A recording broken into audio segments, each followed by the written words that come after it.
everybody, it's your girl Kathia, Cup of Soul Show, and on the line with us is Jamie, one half of Ruckus, on the line with us.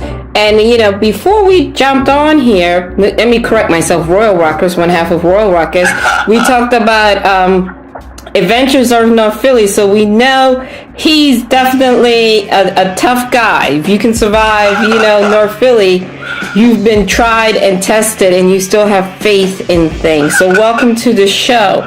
Tell everybody, absolutely, tell everybody. On the show. Thanks for having me. Oh, listen, like I said, we just bonded of life-tested experiences. No doubt. No. So tell us a little bit about yourself, how you got involved in this fun, crazy thing we like to call hip-hop. Yeah. I grew up in California, and my partner and I, my partner in the group, Flatline, he and I have been friends since like elementary school, and I grew up on rap. He didn't so much, and I don't know, just probably like 12 years old, I started writing rap songs, and by the time I decided to really start doing something with it, I was hanging out with him and realized this friend that I've known forever is a musical freaking genius, and he actually didn't know a whole lot of hip hop. He listened to like Wu-Tang and stuff like that, but he didn't know a lot. But that actually has been helpful because he started making beats for us, and beats were so different because he wasn't immersed in other people's beats. And as a non-rap guy, he heard something else, Well, yeah, I mean, that's a good thing because, everybody, there's nothing worse, I'm sure you've seen it, when people want to send you beats and it's just like a DJ Mustard beat. You're like, we already have DJ Mustard. Why don't you be you? Yeah. Yeah, exactly. So our stuff feels very cross-genre and a lot of times feels more alternative than it does rap. But that's not to say that we aren't still true to hip-hop. And I think a lot of our stuff has some pretty like early 90s boom bap kind of throwback vibes, but without being dated. That, I mean, for him to be, his introduction into hip hop to be Wu-Tang, that's not a bad introduction. I mean, if you would have said Vanilla Ice, and I could say, okay, you might have been in trouble. But, I gather he probably has more like a rock background. Is that what you're saying? Yeah. When we started making music together, I think he was mostly listening to like punk rock and stuff. So, I turned him on to some Beastie Boys, plus he had the Wu-Tang thing, and for those really in the know, I also turned him on to UMCs, and UMCs had a very bright, happy vibe, and so I think a lot of that kind of came together with his rock background and created kind of the unique Royal Ruckus sound. Perfect. Beastie Boys are a good example for that because, Beastie Boys started as a punk band and they weren't the greatest punk band, but they did start out as that, and then, luckily they switched genres. So that's a good introduction. So you two met, you saw he had a unique point of view. You're bringing the hip-hop, he's bringing the musicality in terms of like musicianship to the table. Yeah. And when did you guys say, okay, we have something here, revive, and let's be in a group? Because that, it's one thing to be and make music, but it's another thing to say, okay, we're gonna embark on this professional journey. Yeah, I think what it was something we just kind of stumbled into. It started as a joke, really. I mean, sure, I was trying to do rap seriously, but getting together with him, and we actually had a third guy in the early days. And so when the three of us came together as high school students, it was more of a joke, like, oh, isn't it funny? You guys are going to be in my big rapper. And then, like, people started taking it seriously, and we started getting invited to play house parties. I don't know, just different events we started opening up for other local bands, and pretty soon I realized, like, we could actually do something serious with this. And so we hit the studio and started recording. And we started putting out records and throwing our own shows. I mean, I remember our second record, we threw our own showcase and everything. And at some point, I realized, like, actually, our local newspaper was covering us pretty much every single week on their Tuesday entertainment day.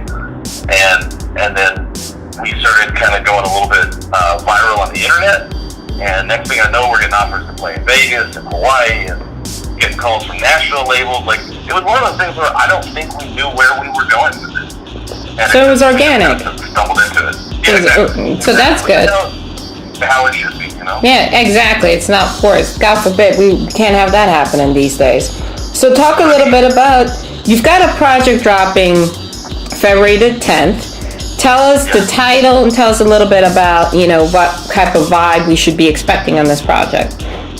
Yeah, so it's a massive project, really. It's basically 2 albums in one. It's called The Summer of the Cicadas, and I've built a whole website around the project at summerofthecicadas.com. Cicadas is Cicadas.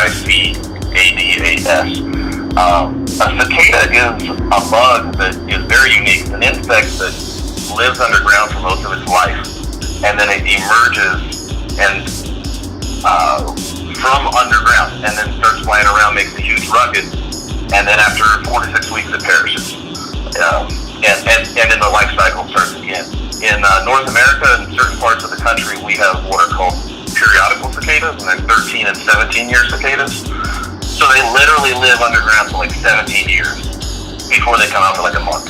Wow. Now, why is a rapper talking about insects? Well, basically, this is a concept record.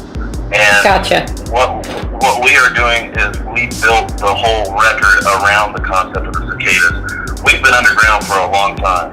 We've been together as a group for a long time, but we've been more dormant than we have been accessible.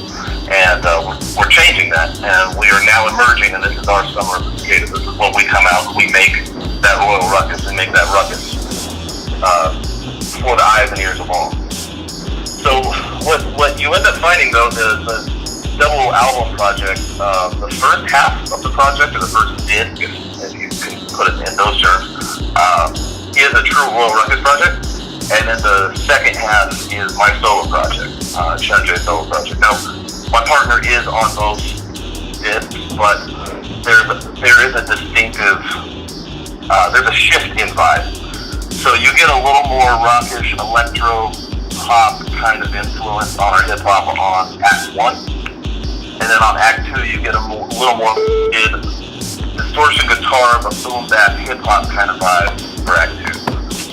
And we've started out Act 2 with guest spots, kind of intentional. I wanted an irony there. I wanted to put out a solo project that was anything but a solo project.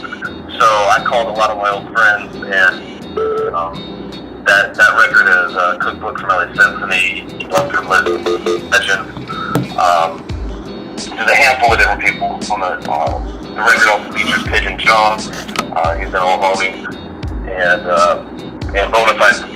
So I don't know if any of your listeners are familiar with those acts. If they're not, all those dudes make some amazing music. Talk a little bit about your audience, because it is a collective, and like when I'm listening to you and I'm thinking of you, I think of you more like a festival group, which is not a bad thing because festivals are awesome. And what is your audience like? Is it hip hop? Is it rock? Do you get a little bit of everything? You just get music lovers? Yeah, I think we get a little bit of everything, but traditionally, I think our average audience member, is kind of more, hipster-ish, kind of into a lot of different music, not just hip hop. So, we've definitely performed for the true hip hop head crowd, but I think, our average listener is probably some dude with a beard wearing Ray-Bans and drinking craft beer. Definitely a festival vibe.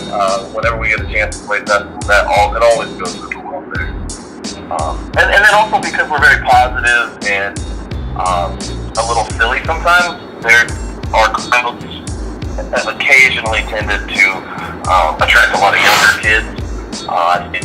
We even, back when we were living in California, we got tapped to play a number of elementary and junior high school things, district-wide things, and so we could attract a younger crowd as well, and I think that goes over well because our messages are very positive. Well, that's good. I mean, that it's good to get your fan base early. Talk a little bit about what made you get out of California, and into Florida. What prompted that move? Yeah, so I've actually had a few moves. The move out of California was when we were super active in the group, and that was we were just touring all over, and we actually got a record deal from a national-based record label called Flickr, and they actually paid to move us out to Nashville, and Nashville kind of became our tour hub, and it was easy to get a lot of different places because you could go south, you could go to the Northeast, you could play the Midwest, and be within just a couple of days, or within a day's drive of home. So we lived in Nashville for a while. It was a really great experience. But things didn't work out real well with the record label ultimately. And then we kind of just started doing other things, and I ended up moving to Hawaii. I moved to Philly for a while, and then now I'm in Florida, and Mike is in Austin, Texas. So that's been just kind of life decisions, work related or whatever. And they've been great experiences. And we've put out a couple records over the years, but nothing quite like this. The last record that we did put out, I was living in North Philly. Okay. When we did that, and there's actually a song I did called California Cowboys on our album Rumors of Our Demise.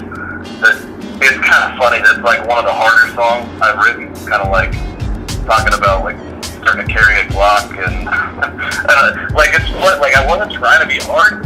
Like I moved to Philly and it got real. Yeah, we just talked about that. It can get, Philly will do that to you.